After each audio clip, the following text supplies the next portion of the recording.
तर पहिला प्रश्न, सगळ्यात पहिला बाळाचे डायपर कोण चेंज करणार?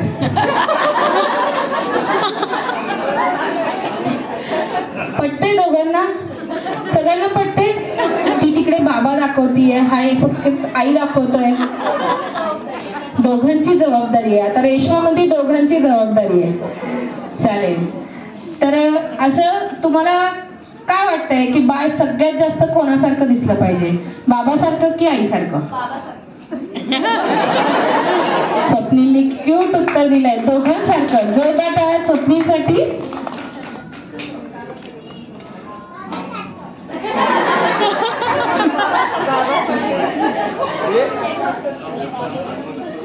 तर असं तुमच्या दोघांपैकी कोणाला वाटतंय की बाळ आपलं शांत कोणाकडे राहील दोघांपैकी?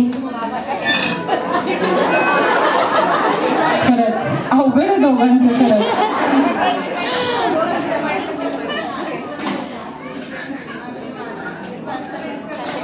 आणि काय वाटतंय रेश्मा आणि स्वप्नील तुम्हाला की बाळाने सगळ्यात पहिला शब्द काय बोललं पाहिजे, बाबा की आई? खरंच बापरे. पण आधी ब्ल्यू रोज वरती केला तू. पहिलं खरं असते. चुकली होती का? म्हणजे तुला वाटतंय आई म्हणावं आणि ह्याला वाटतंय बाबा म्हणावं. खरंच दोघांचं म्हणजे सगळंच मिसमॅच आहे. अच्छा, रेश्माचं असं उत्तर आहे की तो दोघांचं नाव घेईल असं नाहीये, तो आबा म्हणेल, आईचा आ आणि बाबांचा बा. जोरदार टाळ्या आपल्या रेश्मासाठी. तर आता अजून एक आहे की बाळ जर म्हणजे असं रात्री मध्यरात्री जर रडायला लागलं, दोघं दिवसभर खूप काम करून दमले आणि मध्यरात्री जर बाळ रडायला लागलं तर बाळाला सगळ्यात आधी घेणार कोण किंवा शांत कोण करणार?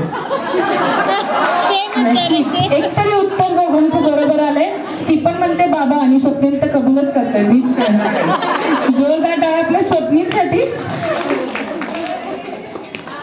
आणि अजून एक की रेश्मा तुला काय वाटतंय की म्हणजे दोघांनाच विचारायचंय की बाळामध्ये कुठला गुण यावा, रेश्माचा की स्वप्नीलचा, असं दोघांना वाटतंय?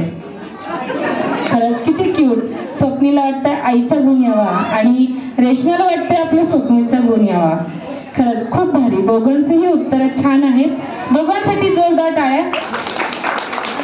आणि आता जरी तुम्ही मिसमॅच करत असले तरी जबाबदारी दोघांची आहे आणि दोघं खूप छान बाळा सांभाळणार आहेत.